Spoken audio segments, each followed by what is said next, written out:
It's Mack. Welcome back. Episode 19 of Icebreaker. And as always, we're joined by our co host, AJ. How are you? Not bad, and happy fall season to Yeah, everybody who's crazy listening. that fall's already around. Episode 19 is presented by Heebie Jeebies, Winnipeg's most terrifying haunted attraction. Over 100 amazing actors in 4 mazes. Check out the Scare Zone, photo ops, zombie carnival games, food trucks, fireworks, and free hot chocolate. Tickets are only online at hebe-gbs.ca, so check them out. And I can speak from experience that it is a very fun evening. Have you ever been? That stuff's too scary for me. I'm a wimpy little chicken man. I don't go to that type of stuff. It was insanely well done. I was there last year, and it was actually like I went through all the mazes. It was pretty terrifying. I remember that the monsters, the creatures from heebie-jeebies visited us at a Winnipeg ice game, and They that did. was scary enough. Yeah, they That did. was terrifying enough. They were walking around the rink before any of the audience came in, before any of the fans came in, and 100% in character. They were terrorizing the staff. I had to hide. I had to get into another room. I had to hide from them. Heebie-jeebies, man, that's good stuff. Yeah, no, it was super cool. And obviously it's the fall season, like you said. Mhm. And hockey started. The MJHL preseason was underway. And the newest team, the Freeze, have played the Blues twice now. And I gotta say it was awesome to see live hockey again. Now the score was lopsided, but how was the action between the two teams? It was really good. The scores I would say didn't do the games justice. Yeah. It was a lot closer than that. And the Freeze, like from even one game to the next game, were you way better. It's they're coming. They're coming. I think they're gonna be all right. Did you think at any point this summer that you would be watching hockey with other fans? Well, I'll tell you what, when this all started in March, I thought by May it would have been handled, taken care of. And now Right. that we're in, and then so after that and then into June, no, I don't think I am happy though. It's everybody there. I will say everybody there who's come has been awesome in following the safety guidelines and wearing masks and social distancing, and we just got to keep that up, and then everybody who wants to can enjoy live hockey. It's got to be just such a bonus for the kids too, for the juniors who are playing, just to have that bit of a crowd, you know. Yeah, and the crowds have been great. Yeah. Yeah, they've been awesome, and people have been following the guidelines, and we can't ask for much more than that. And I know the kids are. I've talked to a couple of them after the games. They're pretty excited to be back playing. So keep that up. The Oh, I can't wait. When does the actual season start? October 9th. There you go. Yeah, October 9th. So that's coming up quick.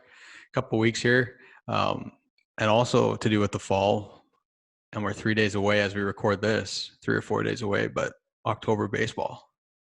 The classics coming, and we're represented this year. The Jays are such a hot and cold team, but they're running hot into the playoffs, which is a good sign. The Jays, no one gave them a chance to make it. No.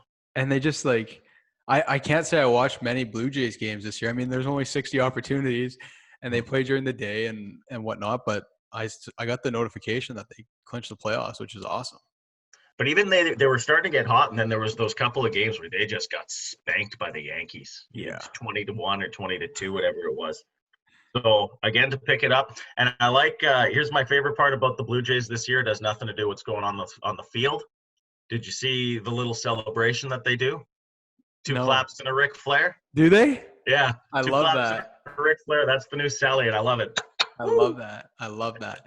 I just when I saw that they made the playoffs, it had me thinking back to when they were in the playoffs. I think 4 years ago, 3 or 4 years ago, when Bautista hit that home run with the bat flip, and just like they had all of Canada captivated, like the Raptors did last year.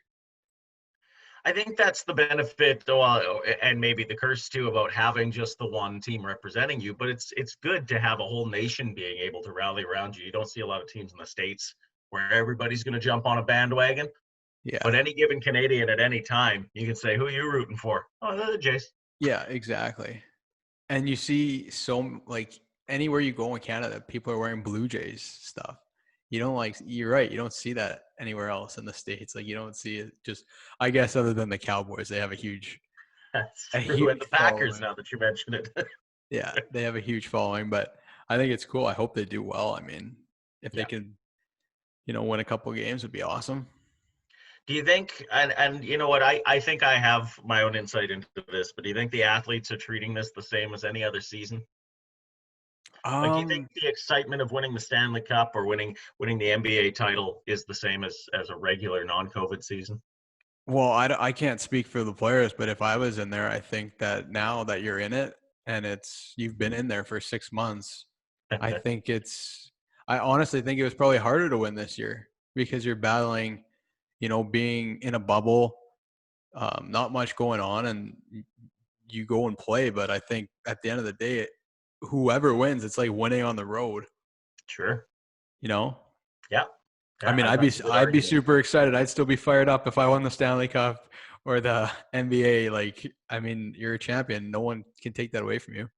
Yeah. What do you think? Well, I think 100% the same thing. I think it's good in both ways. I think you're right, and I hadn't quite thought about it that way. I have always thought that this would be the easiest year to lose Yeah. because you see all the guys who are going home out of the NHL bubble and they're being greeted at the airport, and you get to see your pets and your wives and your kids. Yeah. That's got to be a good feeling. But you're right. After being trapped there for this much time, You may you as don't well walk win. away with the championship. Yeah. Yeah. Yeah, so you've got to be pretty stoked either way. I I don't think it takes away anything, honestly. I think, and people will remember who won in 2020, any league. That's pro- that's probably a good point too. Yeah. I think, and like, I don't know. I mean, Corey Perry certainly doesn't want to lose.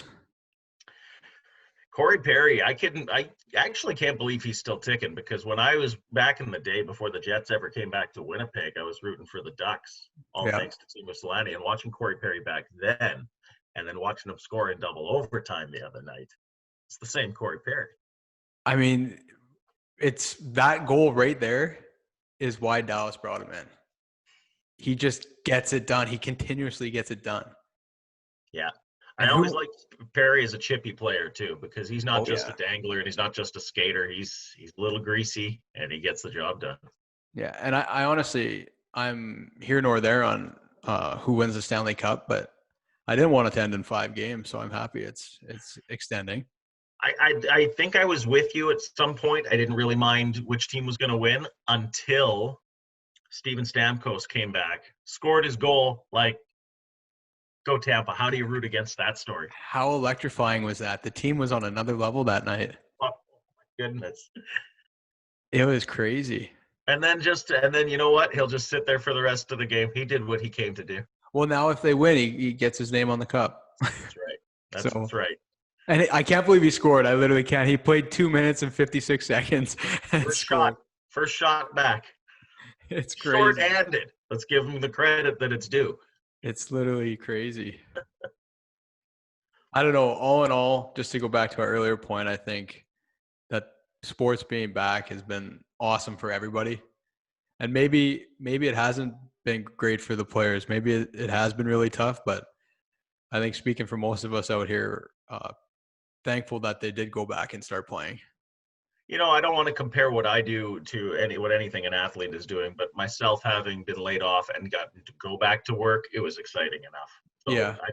the way that they love the sport, you're absolutely right. I don't think they would want to do it any other way. They wouldn't want to be sitting at home all year. Yeah. No, I would agree.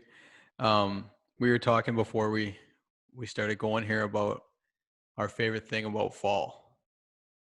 And as fall has just officially hit a couple of days ago, and we've been treated with some pretty good weather so far in fall. But what's your favorite thing about the fall? You know, my favorite thing about the entire fall time was a toss-up because I'm a big fan of Halloween. Not being scared, just the vibe of Halloween. I'm a big fan of dressing in warmer clothing. Yep. No, you're not. You wear shorts every day of your life. With hoodies now.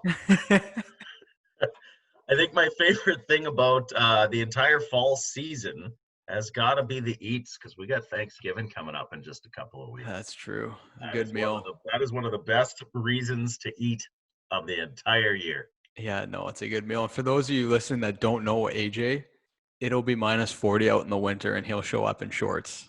It's just his thing and I don't understand it. It's because everybody keeps the buildings too hot. Outside's cold, I get it, but once we're indoors, get them off. Get those shorts on.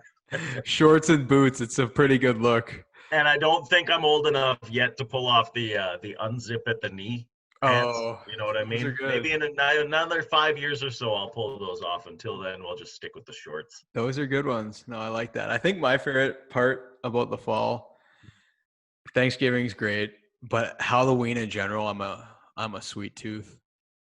And all the things that go with Halloween, like heebie-jeebies, like I don't like scary movies, but for some reason I like going into those things and getting scared. I think it's awesome. So I don't know. I'm looking forward to getting out there and getting in there again. And just like, you don't know, it's literally, if you haven't been there, you need to. It's around corners, things are jumping out at you. It's like you're in a scary movie. I wonder if this is the year that I'm finally going to just suck it up and go to heebie-jeebies, because those monsters, those demons, those creatures can't come within 6 feet of me. Oh, this has to be the year. You might be right. It could be the year for everyone who is scared. Go this year. No, that's funny. I think this is the one. Well, make sure to check us out on the social medias at Icebreaker Show with 2 W's. On Instagram, Twitter, Facebook. We're also on YouTube if you're looking for a video option of the show. See maybe what kind of crazy hats AJ is wearing. Sometimes it's always a good laugh. So check us out there if you're interested in that. And I just wanted to thank you guys again for listening and spreading the word. We really appreciate it. And it's exciting times. We'll keep moving forward here. We have a great guest today.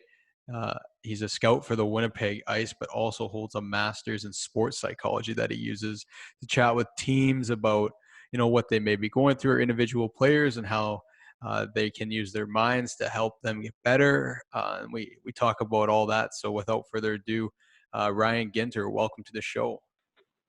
Good. How are you doing, Mack? I'm doing well. It's a little bit of a busy day, but we're getting by. Good. Yeah. Busy's good these days, isn't it? Yeah, it's good to get back into the swing of things. Got hockey starting back here in Manitoba. What have you been up to lately? You know what? It's been nice to sit back and be able to really watch the Stanley Cup playoffs. So I've been doing that. I've been,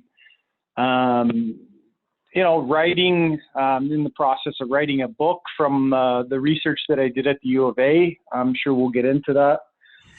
And then just doing my sports psychology consulting as well, and hoping hockey starts soon. So yeah, no, we're all hoping. I'll get into the sports psychology in your book in a second, but let's start with the scouting. So you're obviously scouting players that are getting drafted into the Western Hockey League. What are you looking for? I think really there's definitely like a baseline physical ability that you're looking at. The first thing that you naturally gravitate towards is skating, right? It's become such a crucial part of the game that it's almost like a make it or break it feature, in that if you can't skate, it's tough to advance levels. So skating is the first thing, and then the skill. Like these players today, young and old, are so skilled that you're just trying to find those two features predominantly on the physical side, right? Yeah, no, exactly. Is it tough to predict? Like, I know the kids are young, and someone might have not grown yet, and you see them, they can skate, they have skill, and you're hoping that they can get to 5'9", 5'10". Is that tough to predict? Within the last several decades, the size factor has, the importance of size has been reduced, right? Yeah.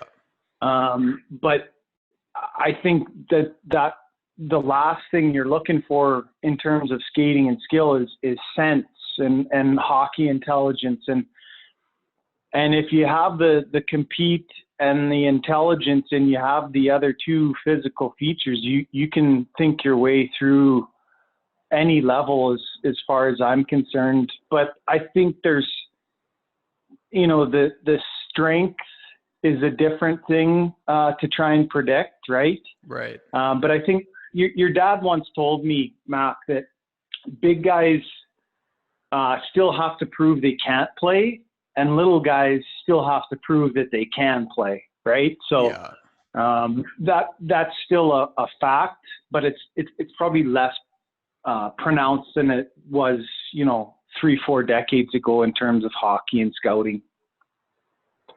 I know that a lot has changed in the development of players and how they go about it. Like when I was younger, we didn't have skills coaches. Like my skating lessons came from like literally going to skating lessons without a stick. That's what it was. But now Right. you see it all over the place, where even when you're playing junior, or even the NHL players in the summer with skills coaches, they're working on skating. Yeah. I mean, with those first two things, I'm a big believer in, a growth mindset. And part of that is that, that you can always get better no matter how good or bad you are at skating. Skating and skill is one thing that if you put more time in, the more you get out, right? So Right. It's one of those things where if you ask whoever, like Connor McDavid, do you think, where's your skating at? I would imagine that Connor McDavid would probably say he's still working at it, right? Which is crazy to think about. Right. So that constant attention to improvement becomes a big factor in the development for anyone, right? In anything. So when you're going into a Western League draft, like there's a few scouts on every staff, and you compile a list, and then it's kind of a meeting of the minds. Would you say that, your staff and with the ice, like all you guys are kind of on the same page as when you bring your lists together? Or are you working on those lists together throughout the whole season? I think just with the with RinkNet, you inherently are working on your list. I think that you should always be thinking where a player kind of fits in. And then to answer your first question, we start kind of merging those lists or amalgamating those lists towards the end of the year for sure. And I think there should always be healthy debate, but having a small staff like we do on the ice where everyone's really good, everyone puts their time in, we end up close to the same page, but that's where those draft meetings really come into play and are useful to just get everything straightened out, right? Yeah, no, that makes sense. So tell me about the book you're writing. The book I'm writing is based on the research that I did at the U of A, and I went back to the U of A to do my master's degree in sports psychology, and the research itself was basically on hockey and scouting, and when you do research at the university level, there's all kinds, as you well know, there's all kinds of like strict writing styles and things you need to do to make it appealing academically. Yeah. The research that I did was published in the Journal of Sports Psychology, so that is even a more stringent standard right for writing. So I wanted to write the book for really parents and even coaches. The research itself was, I interviewed 16 WHL scouts and really asked them about the physical side, but the thing I wanted to know most about is kind of their definition of intangibles and what intangibles are important for the development. So yeah, it's kind of expanding upon the research that I did. And you said you wanted to write it, for the parents. What insight can that offer the parents? You know what I think? I think the one thing is folks that are new to to the whole scouting and all that. They don't know. They have this curiosity, I think, of what scouts are looking for, and I think a lot of times the perception is that it's just all physical, like, and all numbers and stats and top 6 or the top 4 D-man or PP1. It's, there's definitely more than that to scouting, where you really, if you're trying to build a good team, you should be looking at building a culture, and that starts with the people you bring into it, right? It starts with the people you already have in the organization, but when you really want to build a winning culture, that I'm a believer that it starts with those intangibles and the people that you bring in. So I think parents and even new folks to the scouting business and hopefully players could benefit from it as well. Yeah, no, that's great. I was often told when I was younger by my dad, but you probably know this too, but if you're a good player, they will find you. And if you're a good person and a good player, they're going to 100% find you. Big time. Yeah. And, Mack, in this day and age, like everyone wants things to be planned out and be a straight line from bantam to junior to the NHL, but it's the furthest thing from, but you just keep working. And I'm originally from Lethbridge, and just the story of Rick Rippon, which I touch on in my book, it is crazy. Undrafted in the WHL, undrafted NHL player is 2 weeks away from going back to Crow's Nest Pass, and your dad signs him, right? Yeah. And he's proof of you keep working and you keep playing the right way and you're a good person, real good things happen, right? Yeah, no, exactly. I couldn't agree more. And I know we mentioned it towards the start here, but you're writing a book, and then you also do a little bit of sports psychology as well. You go and speak to teams and players. You have players come speak to you. Can you just talk to us a little bit about that?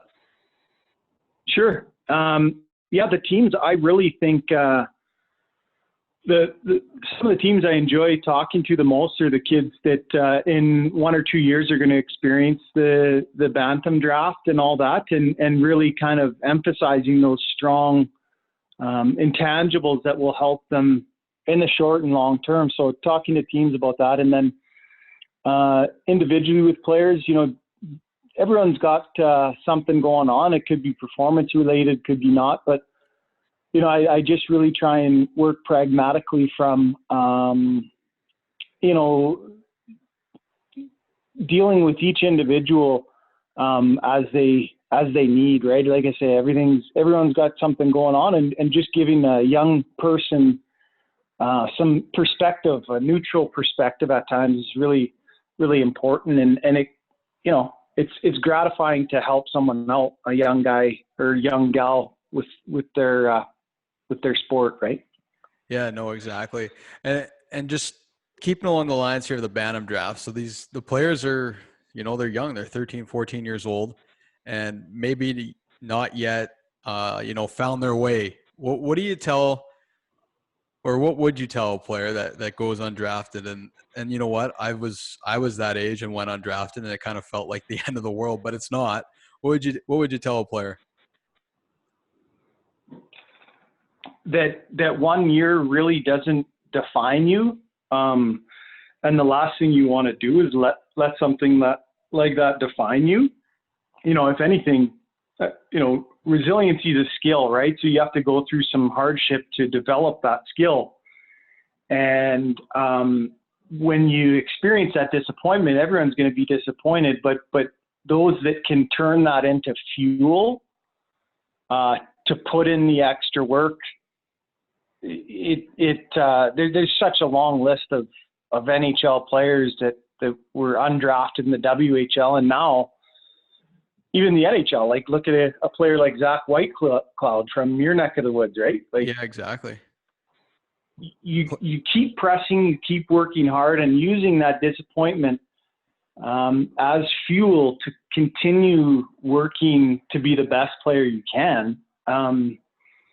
Use it, right? Yeah, no, like exactly. Filling up your gas tank. I had Brad McEwen on the show last week, and we were joking about how he selected Cale Makar in the 8th round of the Bantam draft, and look where he is now. Yeah, in Medicine Hat, right? When Brad was in Medicine Hat. Yeah, exactly. Yeah. So yeah, and guys like that, or even Jake Bean, right? Undrafted, first round pick, but Torrey Krug, undrafted NHL player. Look at the ticket he's going to get now as a free agent coming up, right? Those are cool stories. Yeah, no, exactly. And the last one I just want to touch on was Jared Spurgeon. I knew a guy that worked in Spokane when he showed up to camp. I'm not sure if he was drafted or if he was extremely late round pick, but he showed up to camp, and apparently he was like 5 feet tall, and his jersey was below his knees, and people were laughing at him. And then the puck dropped, and they're all like, "Oh my God, this kid can play." Yeah.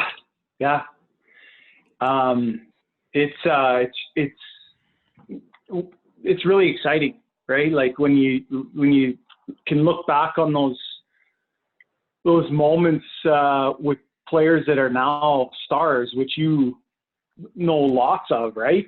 From Winnipeg, but it's really cool. One of the kids that we had in Victoria was Matthew Phillips, that's now in the Flames system, and like he's still 150 pounds, 5'7", 150 pounds, but he's so smart, he's so skilled, he's such a good person. You just can't help but root for those guys. But when they first come in, they're like, who's the Atom player? Who's the novice player? Right? Yeah. Well, there's no doubt that the game has changed, and more players are getting a bigger opportunity these days. But listen, Ryan, just wanted to thank you for joining the show. Mack, it's my honor. The show is great, and the guests you've had on, I'm honored to be on it. So thank you, Mack. Oh, I appreciate that. Take care. Okay, bud. Have a good one. And that's it for episode 19. I hope you enjoyed it. Once again, check us out on social media at Icebreaker Show on Twitter, Facebook, and Instagram. That's at Icebreaker Show with 2 W's. I hope everybody enjoys the start of fall, the scenery, maybe get out and play a couple rounds of golf, and we'll talk to you next week.